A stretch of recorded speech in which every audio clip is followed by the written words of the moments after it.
It's a very important judgment, and I am happy that at various stages from 2021, 22 up to date, both in the liquor matters, both in the civil matters, both in the bail matters, in the ED matters, I was involved at different stages.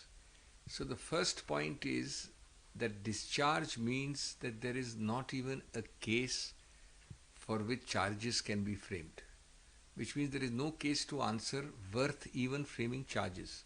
We are not here talking of conviction. We are not here talking of acquittal after trial. We are talking of a standard where the court finds that there is not even a case to answer.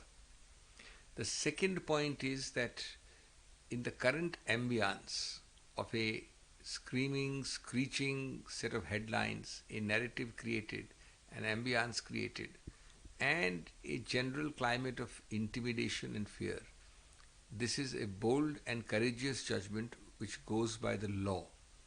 It doesn't get digressed and diverted into bylanes and alleyways.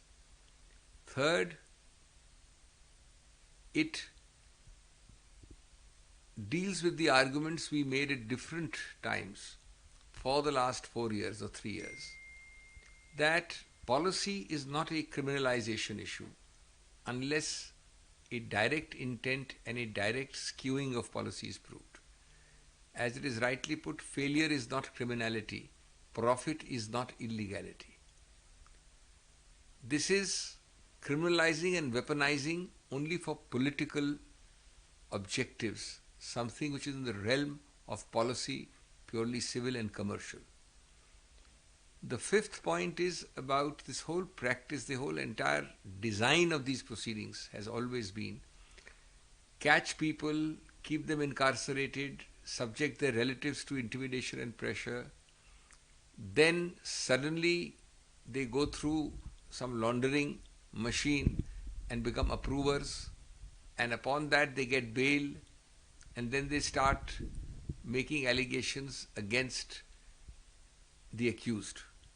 This whole narrative has been condemned and castigated by the judgment, and I think rightly so, because we had some extreme cases where people were subject to great mental pressure and then made approvers, and the court remembers and reiterates the old principle that the worst form, the lowest form of evidence is an approver's evidence, because he has a vested interest in saying what he says. They have also, I think, rightly said that a lot of the issues here are not the province of criminal courts at all. Wisdom of the policy, whether it should be a policy, whether 5% is better or 12% is better. I think all this is rightly castigated.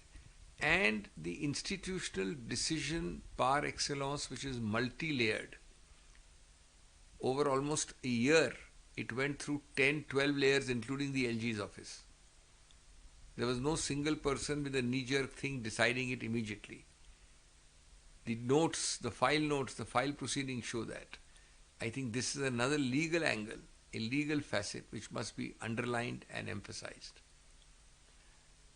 It's a 600-page judgment. Obviously, we are not able to give you the nitty-gritty, but I think it's a vindication of law, of justice, of what vendetta politics, which is then criminalized and weaponized, with agencies sometimes acting at the behest of the master puppeteers for ulterior motives. This is what happens. क्योंकि ऐसे ही होता है कि खोदा पहाड़ निकला चूहा. ऐसे ही होता है कि जब प्रतिशोध की भावना रहते हैं तो कहना उसको कि सब लोग क्रिमिनल हैं, वो क्रिमिनलिटी में नहीं आता, एक उद्देश्य मेंस रिया में नहीं आता, इत्यादि इत्यादि. जैसा मैंने कहा कि ये 600 पन्ने का निर्णय है, इसमें इसकी बारीकियां हैं, वो देखी जाएंगी. निश्चित रूप से इस पर चुनौती भी दी जाएगी बाकी लोगों द्वारा. लेकिन आज ये एक हर्ष की बात है, क्योंकि कानून, न्याय, कानून की मजबूती, कानून के सिद्धांत की विजय हुई है. और जो नैरेटिव बनाया जाता है प्रेस के जरिए, जो राजनीतिक प्रतिशोध से बनाया जाता है, वो कई बार सच्चाई के कितना विपरीत होता है, ये इससे आता है सामने. मुझे हर्ष है कि आज ये एक निर्णय आया जिससे कि विंडिकेशन होता है, हमारी सब बहसें और दलीलें जो हुई।